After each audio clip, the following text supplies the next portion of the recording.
મારું નામ રાજકોટ શહેર નરેશભાઈ ગઢવી આગેવાન છું બક્ષીબંધનો.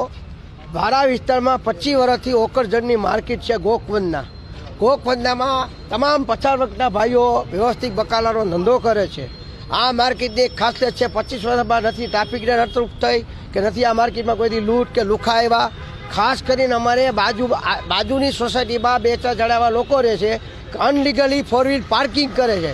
પાર્કિંગ કરવાના બાને આ લોકોને ધાક ધમકી આપે. અને હમણાં 2 દિવસમાં રાજકોટ મહાનગરપાલિકાએ કેપ્ટન બારેસા સાહેબની ટીમે એ પાઇપ નાખવાનું કામ ચાલુ કરેલું છે. તો એના આજુબાજુવાળા 4-5 જણા આ લોકોને ધમકી આપી કે પાઇપ કઢાવી નાખશું, તમારી પર કાયદેસરની ફરિયાદ કરશું. તમે આજ શ્રી રાજકોટ કમિશનરશ્રીને રજૂઆત કરવા આવ્યા છીએ અને કેપ્ટન બારૈયા સાહેબને. અને આ લોકો માર્કેટવાળા યા કોઈને કંઈ કહેવા જાય તો ખોટી રીતે નામ આપે. ભાઈ અમારા સગા કોર્પોરેશનમાં છે, અમારા સગા વિજિલન્સમાં છે, અમારા સગા ફોરેસ્ટ ખાતામાં છે.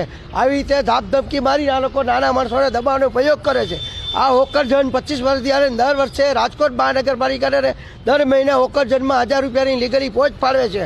અને બધા વેપારી ભાઈઓ આજુબાજુમાં આ માર્કેટ 40 સોસાયટીને ઉપયોગી બને છે અને ગરીબ પ્રજાને રોજગારી આપે. તો રાજકોટ શહેરના આગેવાન તરીકે મારા બધા બક્ષીબંધના તમામ જ્ઞાતિના આગેવાન છે, તો મારી ફરજ બને કે આ લોકોને મુદ્દાને વર્તા આપવા માટે આપની સમક્ષ જુઓ.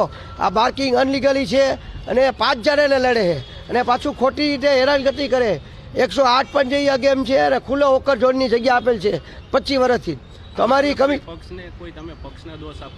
અમે પક્ષને નહીં, સરકારના માણસોને, સરકાર અધિકારીને કહેવા માંગીએ કે તમે આખું ખોલો અને ગરીબ માણસોને જો અત્યારે સરકાર જેને છે એના સામે અમે રોષ કરી છે.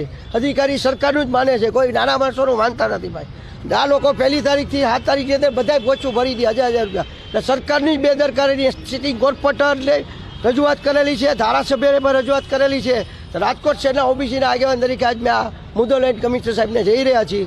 હજી આ 2-3 દિવસમાં નિવારણ નહીં આવે તો આજુબાજુના તમામ વિસ્તારના ભાઈઓ બહેનો આ યજ્ઞનો પણ કાર્યક્રમ રાખશે. હજી આવનારા કાર્યક્રમ આપની સામે દેશું.